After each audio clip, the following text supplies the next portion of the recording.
வணக்கம். நாம் இந்த வீடியோவில் ப்ரிபோசிஷனல் ஃப்ரேசஸோட போன வீடியோவோட தொடர்ச்சி தான் இந்த வீடியோவில் பார்க்க போகிறோம். அது கூடவே ஃப்ளூவெண்ட் இங்கிலீஷும் ப்ராக்டிஸ் பண்ண போகிறோம். வாங்க இந்த ப்ரிபோசிஷனல் ஃப்ரேசஸோட ரெண்டாவது ஃபங்க்ஷன் என்னென்னு பார்க்கலாம். ப்ரிபோசிஷன்ஸ் ஆஃப் டைம், நேர முன்னெடை சொற்கள். ஒரு பொருளோ இல்லாட்டி நபரோ அவங்களுக்கும் ஒரு குறிப்பிட்ட நேரத்துக்கோ இல்லாட்டி நேர அளவுக்கோ இடையே உள்ள நேர உறவோ நேர அளவு உறவோ தான் ப்ரிபோசிஷன்ஸ் ஆஃப் டைம். இந்த ரெண்டு விதமான கால உறவில் எதையாவது ஒன்றை பற்றி சொல்கிறது தான் ப்ரிபோசிஷன்ஸ் ஆஃப் டைம். கேட்கும்போது கொஞ்சம் குழப்பமாக இருக்கலாம், ஆனால் பயிற்சி செய்யும்போது உங்களுக்கு ஈஸியாக புரியும். இதுக்கு என்னென்ன ப்ரிபோசிஷன்ஸ் எல்லாம் யூஸ் பண்ணலாம் அப்படிங்கிறத நம்ம ஒன்று பார்க்கலாம். இப்போ நம்ம பார்த்துட்ருக்கிறது ப்ரிபோசிஷன்ஸோட ரெண்டாவது ஃபங்க்ஷன். முதல் ஃபங்க்ஷன் என்னென்னு கவனப்படுத்திக்கலாமா? இட முன்னிடை சொற்கள். இடத்தை பற்றி நம்ம தெரிஞ்சுக்கிறதுக்காக நம்ம என்ன மாதிரியான ப்ரிபோசிஷன்ஸ் எல்லாம் யூஸ் பண்ணலாம் அப்படின்றத பார்த்தோம். அதில் அட்டோட மீனிங் என்னென்னு கவனம் இருக்கா? இதில் பாருங்கள், த ட்ரெயின் அரைவ்ஸ் அட் 6 PM. இதில் ரெண்டு விஷயம். ஒன்று ட்ரெயின் வர்றது, இன்னொன்று பாயிண்ட் ஆஃப் டைம், குறிப்பிட்ட அந்த டைம் 6 PM. இது ரெண்டுத்துக்குமான குறிப்பிட்ட நேர உறவை காட்டுறது அட். முதல் ஃபங்க்ஷனில் ரெண்டு பக்கமும் என்ன இருந்ததுன்னு கவனம் இருக்கா? ஒரு பக்கம் நவுனோ ப்ரோனோனோ, இன்னொரு பக்கம் இன்னொரு நவுன் இருக்கும். இதில் அப்படி இல்லை, ஒரு சைடு நவுன் இருக்குது, இன்னொரு சைடு டைம் இருக்குது. அது ப்ரிபோசிஷன்ஸ் ஆஃப் பிளேஸ், இது ப்ரிபோசிஷன்ஸ் ஆஃப் டைம். அட்டுனா க்கு, 6 மணிக்கு. இப்போ சொல்லுங்கள், ப்ரிபோசிஷன்ஸ் ஆஃப் பிளேஸில் அட்டோட மீனிங் என்ன? கரெக்ட். ஒரு இடத்தோட வரும்போது அட்டோட மீனிங் இல். ஒரு நேரத்தோடு வரும்போது அட்டோட மீனிங் க்கு. முதல் ஃபங்க்ஷனில் at the bus stop, bus ஸ்டாப்பில். ரெண்டாவது ஃபங்க்ஷனில் அட் 6 PM, 6 மணிக்கு. குறிப்பிட்ட ஒரு டைமையோ இல்லாட்டி குறிப்பிட்ட ஒரு இடத்தையோ பற்றி சொல்லும்போது நம்ம அட் யூஸ் பண்ணுறோம். இது மட்டும் இல்லாமல் அட்டுக்கு வேறு சில யூசேஜ் எல்லாம் இருக்குது. அதெல்லாம் நம்ம ஒன்று ஒன்றா பார்க்கலாம். குறிப்பிட்ட அப்படின்னா எக்ஸாக்ட், ஸ்பெசிஃபிக் டைம், எக்ஸாக்டான அந்த பிளேஸை நம்ம சொல்கிறோம் அப்படின்னா அட் யூஸ் பண்ணலாம். இதில் அட் 6 PM அப்படிங்கிறது தான் ப்ரிபோசிஷனல் ஃப்ரேஸ். ரயில் 6 மணிக்கு வந்தடையும். நெக்ஸ்ட், அவர் next class is on Wednesday. இதில் ரெண்டு விஷயம். ஒன்று அவர் நெக்ஸ்ட் கிளாஸஸ், இன்னொன்று பாயிண்ட் ஆஃப் டைம் வென்ஸ்டே. இது ரெண்டுத்துக்கும் நடுவில் உள்ள குறிப்பிட்ட நேர உறவு ஆன். வென்ஸ்டேயும் ஒரு ஸ்பெசிஃபிக் டே தானே, ஏன் நம்ம அதுக்கு அட் போடக்கூடாது? அப்படின்னா போடக்கூடாது. நீங்கள் எங்கெல்லாம் டே அப்படின்னு பார்க்குறீங்களோ, மண்டே, கிறிஸ்மஸ் டே, ஃப்ரைடே அப்படின்னு நீங்கள் எங்கெல்லாம் டேன்னு பார்க்குறீங்களோ அங்கெல்லாம் ஆன் தான் போடணும், அட் போடக்கூடாது. ஆன் அப்படின்னா அன்று. நம்ம ப்ரிபோசிஷன்ஸ் ஆஃப் பிளேஸில் ஆனோட மீனிங் என்ன பார்த்தோன்னு கவனம் இருக்கா? கரெக்ட். ஆனுனா மேல், இங்கே ஆனுனா அன்று, புதன்கிழமை அன்னைக்கு அப்படின்னு அர்த்தம். ஆன் ஒரு சர்ஃபேஸுக்கு முன்னாடி வரும்போது, ஒரு இடப்பரப்புக்கு முன்னாடி வரும்போது மேல் அப்படின்னும், ஒரு டே ஒரு நாளுக்கு முன்னாடி வரும்போது அன்று அப்படின்னும் நம்ம அர்த்தம் பண்ணிக்கணும். அது மட்டும் இல்லாமல் ஆணுக்கு வேறு நிறைய யூசேஜும் இருக்குது. அதெல்லாம் நம்ம ஒன்று ஒன்றா பார்க்கலாம். இதில் ஆன் வென்ஸ்டே அப்படிங்கிறது தான் ப்ரிபோசிஷனல் ஃப்ரேஸ். நம்மளோட அடுத்த வகுப்பு புதன்கிழமை அன்னைக்கு. நெக்ஸ்ட், த ஃப்ளவர்ஸ் ப்ளூம் இன் ஸ்ப்ரிங். இதில் ரெண்டு விஷயம் என்னென்னா, ஒன்று த ஃப்ளவர்ஸ் ப்ளூம், இன்னொன்று பீரியட் ஆஃப் டைம் ஸ்ப்ரிங். இங்கே ஸ்ப்ரிங் சீசன் அப்படிங்கிறது சித்திரை, வைகாசி இந்த மாதங்களை சொல்லுது. அதனால் அது ஒரு பாயிண்ட் ஆஃப் டைமாக இல்லை, குறிப்பிட்ட ஒரு நேரமாக இல்லாமல் நேர அளவாக இருக்குது. ஸ்ப்ரிங் சீசன்னா பருவ காலங்களில் அது இளவேநீர் காலம். இது போல் நேர அளவுகள் இன் 5 minutes, 5 நிமிடத்தில், இன் 2 weeks, 2 வாரத்தில். பருவ காலங்களை பற்றி சொல்லும்போது இன் சம்மர், இன் வின்டர் கோடை காலத்தில், குளிர்காலத்தில். ஒரு நாளோட பகுதிகளான காலையில், இன் த மார்னிங் மதியானத்தில், இன் தி ஆஃப்டர்நூன் சாயங்காலத்தில், இன் தி ஈவினிங். ஆனால் ராத்திரியில் அப்படின்னு நீங்கள் சொல்லணுன்னா அட் நைட் தான் சொல்லணும். அது வந்து ஒரு ஃபிக்ஸ்டு ஃப்ரேஸ், அதை நம்ம மாற்றி சொல்லக்கூடாது. ஒரு மாதத்தை பற்றி நம்ம சொல்லணுன்னாலும் இன் தான் யூஸ் பண்ணணும். இன் மே. வருஷத்தை சொல்லும்போது இன் 2020, 2020, இன் 1990s 90களில், இன் 21st century 21ஆம் நூற்றாண்டில். இது எல்லாமே பீரியட் ஆஃப் டைம் தானே தவிர்த்து பாயிண்ட் ஆஃப் டைம் இல்லை. அதனால் இந்த மாதிரி பீரியட் ஆஃப் டைமுக்கு முன்னாடி நம்ம இன் தான் போடணும். அதாவது இது எல்லாமே குறிப்பிட்ட நேரத்தை சொல்லலை, கால அளவை சொல்லுது. இந்த ஃப்ளவர்ஸ் ப்ளூமுக்கும் ஸ்ப்ரிங்குக்கும் நடுவில் உள்ள கால அளவு உறவு இன். இதில் இன் ஸ்ப்ரிங் அப்படிங்கிறது தான் ப்ரிபோசிஷனல் ஃப்ரேஸ். இளவேநீர் காலத்தில் பூக்கள் பூக்கும். Next, he has been ill since Monday. இதில் ரெண்டு விஷயம் என்னென்னா, ஒன்று ஹி ஹாஸ் பீன் இல், அவர் உடல் நலம் சரியில்லாமல் இருக்கிறார். இன்னொன்று பாயிண்ட் ஆஃப் டைம் மண்டே. இது ரெண்டுத்துக்கும் நடுவில் இருக்கிற குறிப்பிட்ட நேர உறவு சின்ஸ், இருந்து. இந்த சின்ஸ் அப்படிங்கிற வேர்டு 3 விதமாக ஆக்ஷன் பண்ணும். இங்கே அது ப்ரிபோசிஷனாக வந்திருக்கு. இது ஆட்வர்பாகவும் வரும், கன்ஜங்ஷனாகவும் வரும். இது மண்டே அப்படிங்கிற பாயிண்ட் ஆஃப் டைமை ஒரு நவுனோட ரிலேட் பண்ணுறதுனால இங்கே ப்ரப்பசிஷனாக இருக்குது. இங்கே ஹி ஹாஸ் பீன் இல்லுக்கும் மண்டேக்கும் நடுவில் உள்ள குறிப்பிட்ட நேர உறவு சின்ஸ். இங்கே சின்ஸ் மண்டே அதுதான் ப்ரப்பசிஷனல் ஃப்ரேஸ். திங்கட்கிழமையிலிருந்து. அவர் திங்கட்கிழமையிலிருந்து உடல் நலம் சரியில்லாமல் இருக்கிறார்.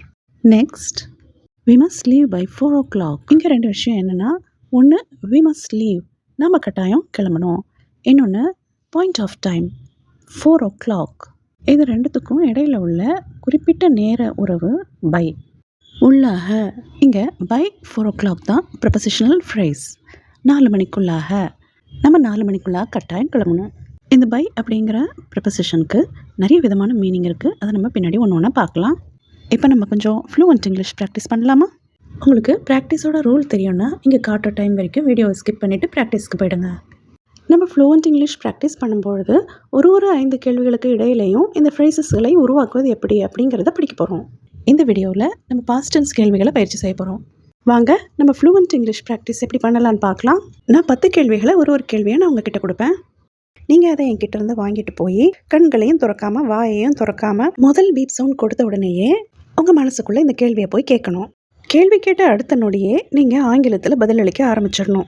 அங்கே நீங்கள் எந்த கரெக்ஷனும் பண்ணக்கூடாது. டென்ஸ் கரெக்டாக இருக்கா, கிராமர் கரெக்டாக இருக்கா, சரியான வார்த்தையை போடுறோமா, கேள்விக்கு தகுந்த பதில் சொல்கிறோமா அப்படின்னு நீங்கள் எந்த ஆராய்ச்சியும் அங்கே பண்ணக்கூடாது. முக்கியமாக நீங்கள் கண்ணையும் திறக்காமல் வாயையும் திறக்காமல் மனசுக்குள்ளாரையே ஆங்கிலத்தில் பதிலளிக்கணும். அது தப்பாகவே இருந்தாலும் சரி, ஒரு வார்த்தையாவோ இல்லை ஒரு வாக்கியமாவோ இல்லை 30 செகண்டுக்கு மேலாவோ இருந்தாலும் பரவாயில்ல.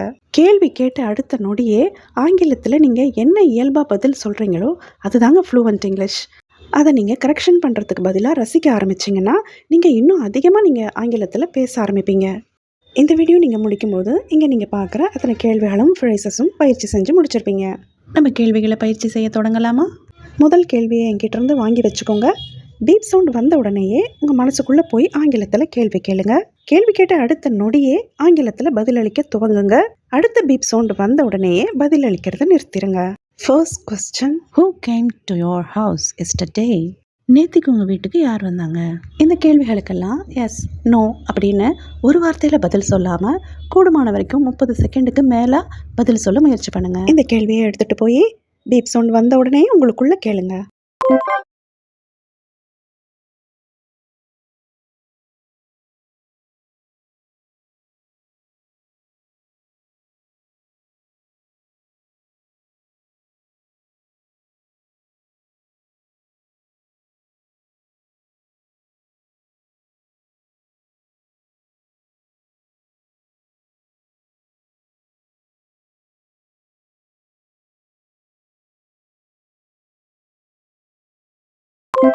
Second question, why did you miss the bus?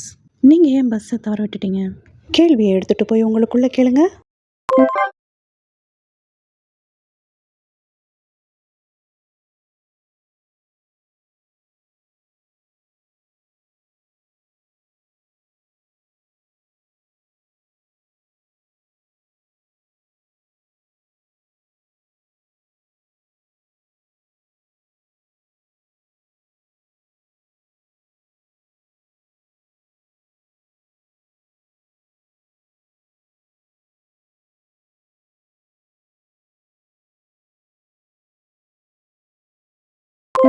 Third question, did she like the gift? அவளுக்கு பரிசு பிடிச்சிருந்ததா? இந்த கேள்வியை எடுத்துகிட்டு போய் உங்களுக்குள்ளே கேளுங்க.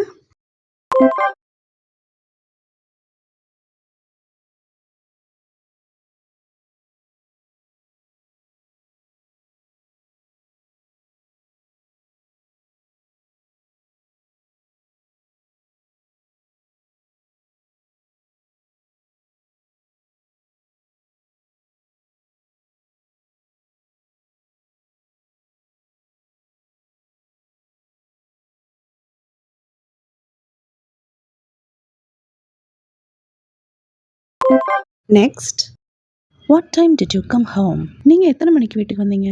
இந்த கேள்வியை எடுத்துகிட்டு போய் உங்களுக்குள்ளே கேளுங்க.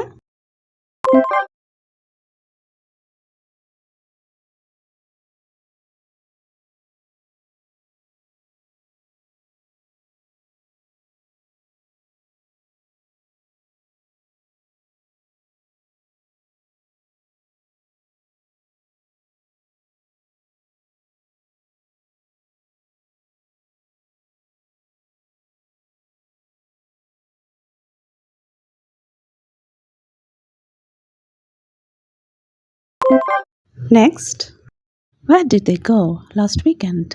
கடந்த வார இறுதியில் அவங்க எங்கே போனாங்க? இந்த கேள்வியை எடுத்துகிட்டு போய் உங்களுக்குள்ளே கேளுங்க.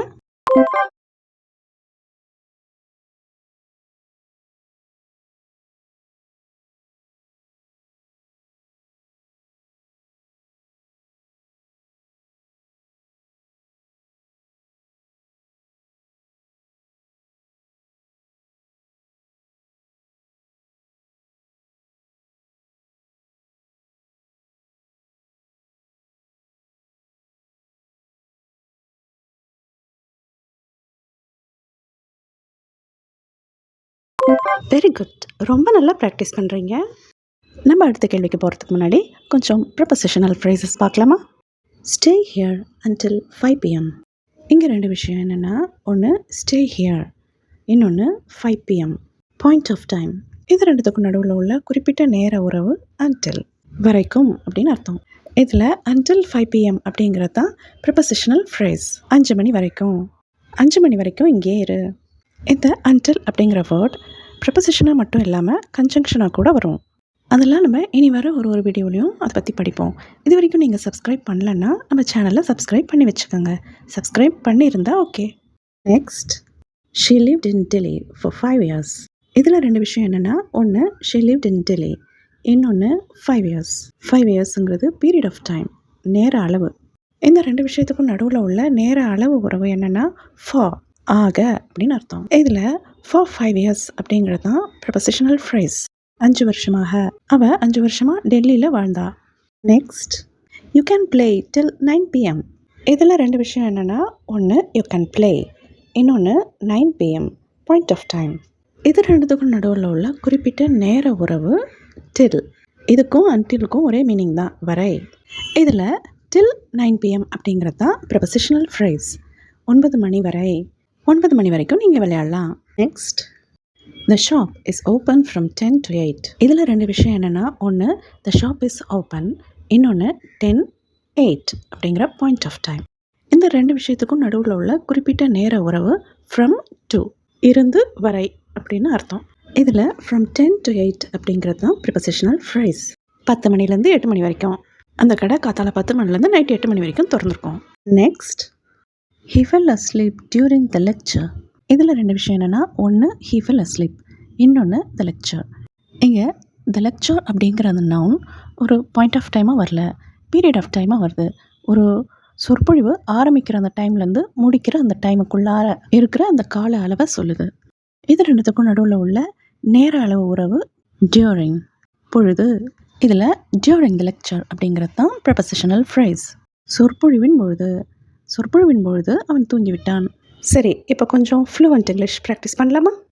Next, did the power go off last night? நேற்று நைட் கரண்ட் போயிடுச்சா? இந்த கேள்விக்கு எப்படி ஆங்கிலத்தில் பதில் கொடுக்கலான்னு யோசனை பண்ணுங்கள். நீங்கள் இப்போ எடுக்கிற ஒரு முயற்சியும் உங்களோட ஃப்ளூவன்ட் இங்கிலீஷ் எய்முக்கு நீங்கள் வைக்கிற ஒரு படிக்கல். இந்த கேள்வியை எடுத்துகிட்டு போய் உங்களுக்குள்ளே கேளுங்க.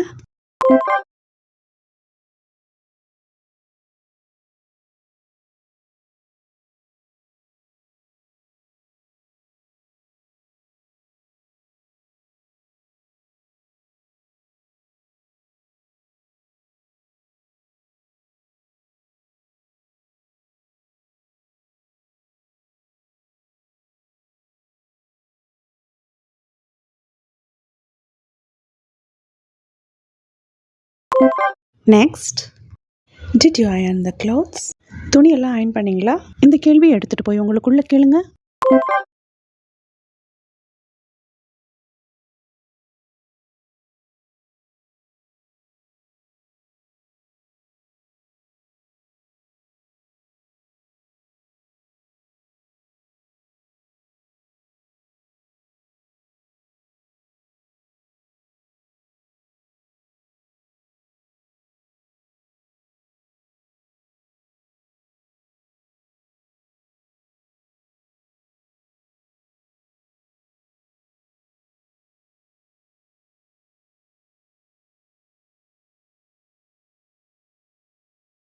Next, did you boil the milk? பாலை காய்ச்சினீங்களா? இந்த கேள்வியெல்லாம் தேவையா தேவையில்லையான்னு யோசனை பண்ணாதீங்க. எப்படியெல்லாம் ஆங்கிலத்தில் இதுக்கு பதில் கொடுக்கலாம் அப்படின்னு யோசனைங்க. இந்த கேள்வியை எடுத்துகிட்டு போய் உங்களுக்குள்ளே கேளுங்க.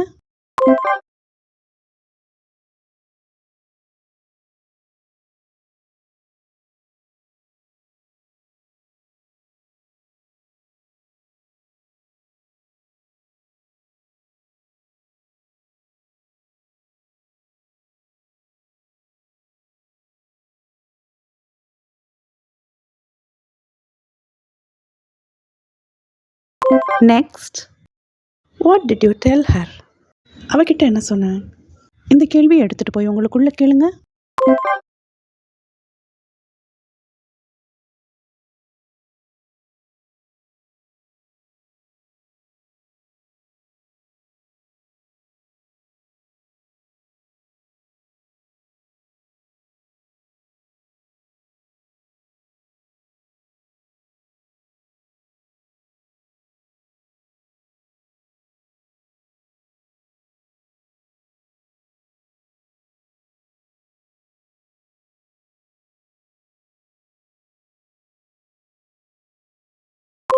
Next, how long did the journey take? பயணிக்க எவ்வளோ நேரம் ஆச்சு? இந்த கேள்வியை எடுத்துகிட்டு போய் உங்களுக்குள்ளே கேளுங்க.